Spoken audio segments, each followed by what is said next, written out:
Hello, it's Marvin. Welcome back to the channel. Back on YouTube here for the 2025 Big Ten Predictions Week number 6 as we get into it this week.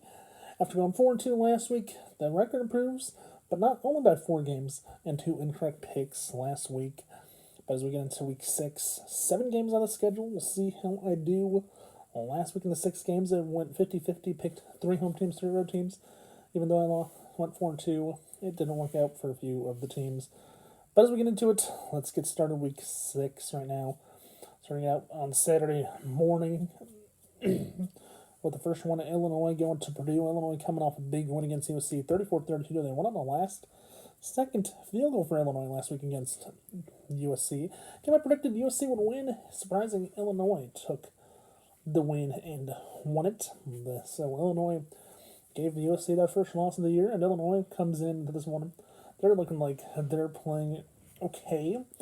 The number one situation I'd say with Illinois is this. Going to this one against Purdue, it's a rivalry. It's a game where there's a trophy on the line for Illinois and Purdue. These two teams, they don't like it. These two teams, they're not far from each other as they go into it. But overall, Illinois, they're one of those teams so far to me that looks like their team, they can compete in the Big Ten after getting beat 63-10 by Indiana. The last week, Mac winning by 2 points, but giving up 32 again. Giving half of the 60 points they give up last week. Only giving up 32 to USC. I think this week against Purdue, I think that trend for Illinois, I think that trend's going to stop. I think they're going to get back into the win, stay in the win column though. But I think they give up less than 30 this week playing Purdue on the road. But with that being said, give me Illinois with a win. Here's I do think they get a big win on the road against Purdue on Saturday afternoon.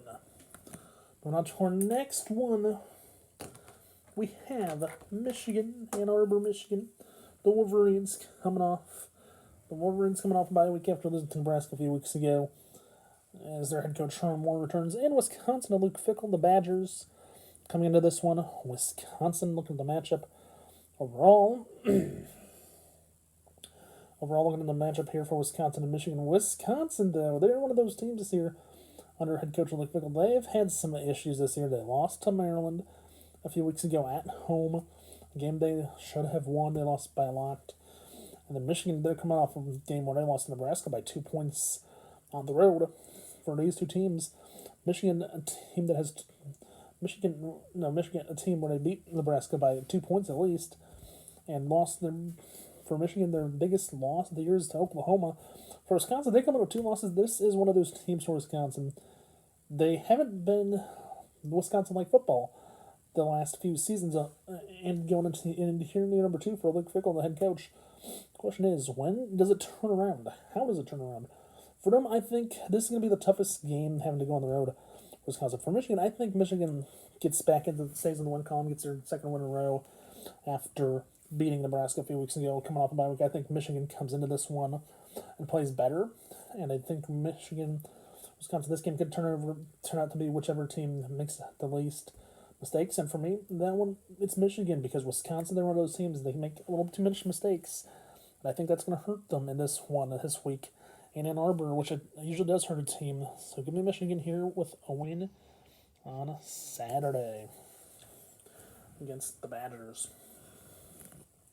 Moving on, going to UCLA. The Bruins 0-4 in the Big Ten after firing their head coach, going their interim head coach. They're playing the Penn State Nittany Lions. Coming off lost to Oregon as the number 2 team in the country. They were at the time. Now they've dropped back a bit for Penn State, but it's a business trip to the Rose Bowl, UCLA, for Penn State. And looking at this one right now, I'd say this. UCLA, a team that won 5 games last year in the first year in the Big Ten, and lost 7 games, and they pretty much lost all the Big Ten games at home, and then when they played on the road, they won, and except for losing to USC, and they won a few non-conference games in there as well. But looking at this one, I think the trend continues. Even though UCLA lost last week to Northwestern, dropped their 4th game in a row, and after a bye week, I think for UCLA, it's one of those games they have to bounce back and they have to find a way to win. But I don't think it happens this week, because Penn State's one of those teams Penn State's one of those teams in the conversation for the college football playoff and for a chance to play for the Big Ten title. I think most likely Penn State's going to be the Big Ten championship game. Most likely, maybe could be up in there, but we'll have to wait and see. But in this one, I see Penn State coming away with a big win at UCLA on the road in the Rose Bowl on Saturday afternoon. So give me the Nittany Lions and James Franklin as I think the Penn State bounces back from a tough loss in overtime and double overtime, I think. Moving on, we have Northwestern non-conference this week. The Wildcats non-conference. They're playing ULM, University of Louisiana Monroe. And for Northwestern, they're coming off of 17. They're coming off a win last week against UCLA, where they won at home. And going into this one against non-conference team in ULM, I think for this one, it's going to be a little bit of an easier trend for UCLA, for Northwestern. I think Northwestern stays in it. I think Northwestern gets this game mostly because they're playing at home against a non-conference foe. For me, I think Northwestern continues their trend and gets their second straight win. Because I think ULM, I don't know much about ULM, but Northwestern, they're one of those teams. They've played some good games this year and have had a few tough losses so far this year. I think Northwestern continues their winning streak and wins another at home on Saturday. Moving on,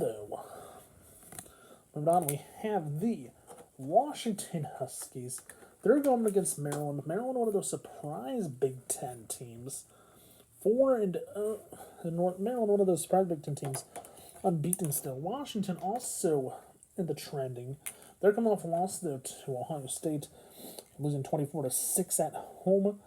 A game where Ohio State was not tested much. But looking at this one, for Washington, it's a business trip out to the East Coast. It's the 3 times in traveling, just like some of the teams had last week, like USC. For Washington, they're in the same boat, having that issue to travel to the 3 different time zones and play a game. And against Maryland, I think it's going to be tough. Maryland's one of those teams. They're the surprising Big Ten team, unbeaten still. And if Maryland can continue playing the way they are, we might see a surprise Maryland team, just like we saw Indiana last year in the college football playoff. We might see a surprise Maryland team in the college football playoff if they continue this trend. The question is, will they? I have no clue. But I think at home against Washington, I think they get a big win at home against Washington. I think it's going to be close, though, at the end of the day, because I think Washington will test Maryland.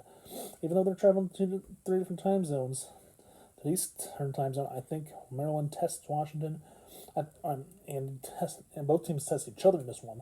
I think Maryland comes away with a big home win, but in a close one at best. Moving on. Back to Nebraska. As we get the Huskers of Nebraska, they're taking on the Spartans of Michigan State. Nebraska. Let's talk Nebraska. No, wrong team. Got the Oregon helmet instead. Nebraska, they're talking about the Michigan State. Second time this year game for Nebraska playing a team from Michigan. They beat Michigan already once. This time around, Michigan State. Can Nebraska go at least get a win against Michigan State in this one? Overall, look at Nebraska. They're one of those teams. They lost by 2 to Michigan in a tough one. And that was tough for them. For Michigan State, though, they look similar to them. Michigan State, they look similar to Michigan overall so far this year. For Nebraska looks like one of those teams. They stay in it. They can play close games. And they've played close games multiple times this year. And they've won so far in those close games. I think this is going to be another one of those games where Nebraska is going to be in a close game, a tight battle till the end of the day. But at the end of the day, I think Nebraska pulls out a win at home against the Spartans and picks up a big win, as I do think they get the win, and also go 1-1 against the Michigan State and Michigan this year. So give me the Huskers Saturday. Moving on Saturday night, we have Ohio State. They're going up against the Minnesota Golden Gophers. Minnesota Golden Gophers. They're coming in. We have Ohio State staying in it. Both teams. Ohio State, one of the many remaining Big Ten teams unbeaten still. Multiple, but going into it, it's Minnesota, it's Ohio State. Matchup that's going to be tough to see. Ohio State, best team in the country, number 1. For Minnesota on this game, Minnesota, they're coming off a 31-28 win against Rutgers, a close game from last week. This week, I don't think this game's going to be close at all. I think Ohio State's going to score plenty of points against Minnesota. I think they're going to blow them away. At the end of the day, Minnesota might get a few touchdowns here or there, or maybe some field goals at the end of the day, but I think Ohio State runs the tables in this one, and I think the Buckeyes pull off a big win at home on Saturday night in prime time. So give it the Buckeyes for Week 6 to finish out the Week 6 predictions. Hope you enjoyed it. If you did like today's video, please remember to watch, like, subscribe. Don't forget to tell your friends to do the same if they're not done so already. And also, don't forget hit that notification button below so you know when there's a new video on the channel. With that being said, have a good day. Stay safe and peace out. I'll see you right back here in the Week 6 quick version coming up in a little bit. And I'll see you then in a few minutes. That being said, have a good day. Stay safe and peace out. Have a good day, everyone. See ya. And bye for now.